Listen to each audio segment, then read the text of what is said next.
Hey there. Today we're going to learn how to add mixed numbers that have the same denominator. And adding mixed numbers with the same denominator is very similar to how we're going to add regular fractions with the same denominator. It's just going to require a little bit of a different setup. So if I have a problem like 5 2/9 plus 1 5/9.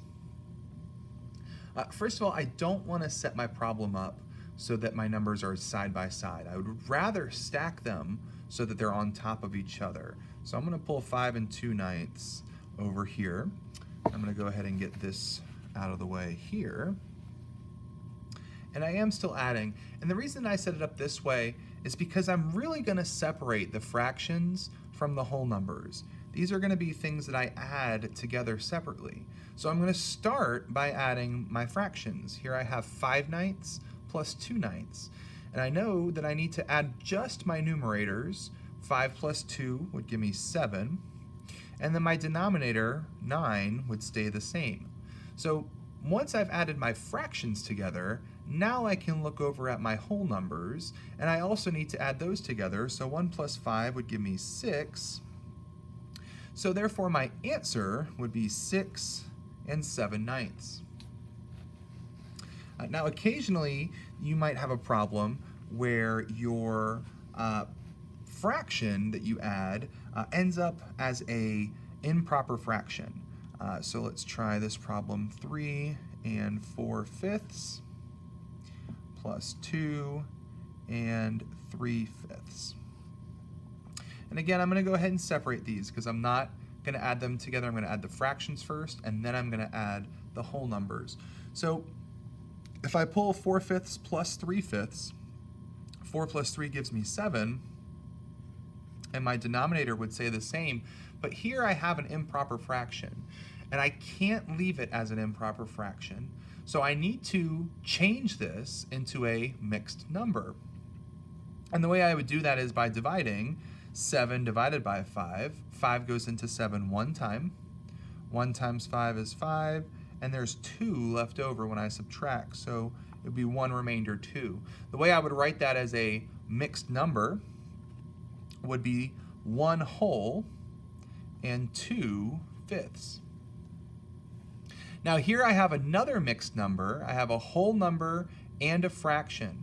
I'm going to take the fraction part of my mixed number, and I'm going to put that in my answer down here as 2/5. But my whole number I can't just get rid of. I'm going to actually now include it with my other whole numbers. So now I'm going to add 1 plus 3 plus 2, which would give me 6.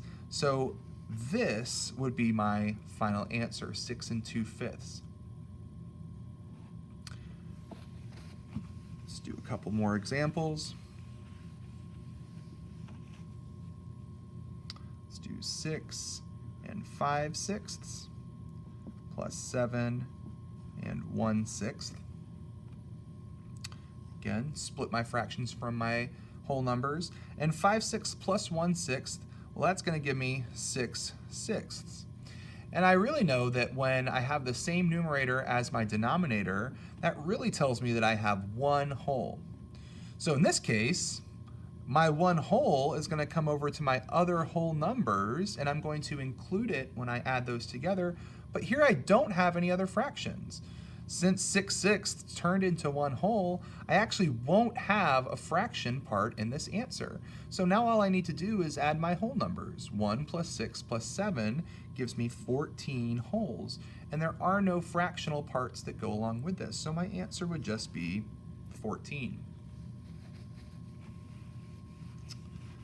Let's do one more example.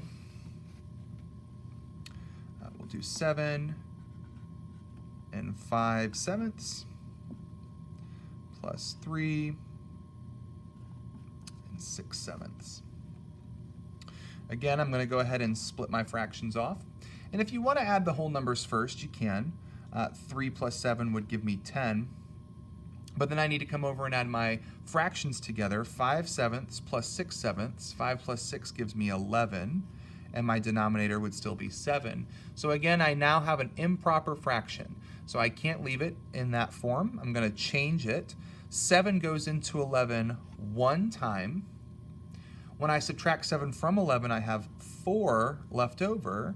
So my mixed number of 11 sevenths would be 1 and 4 sevenths.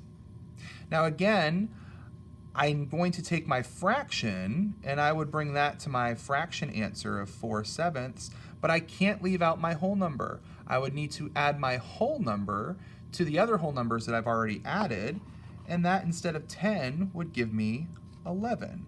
So my final answer would be 11 and 4 ninths.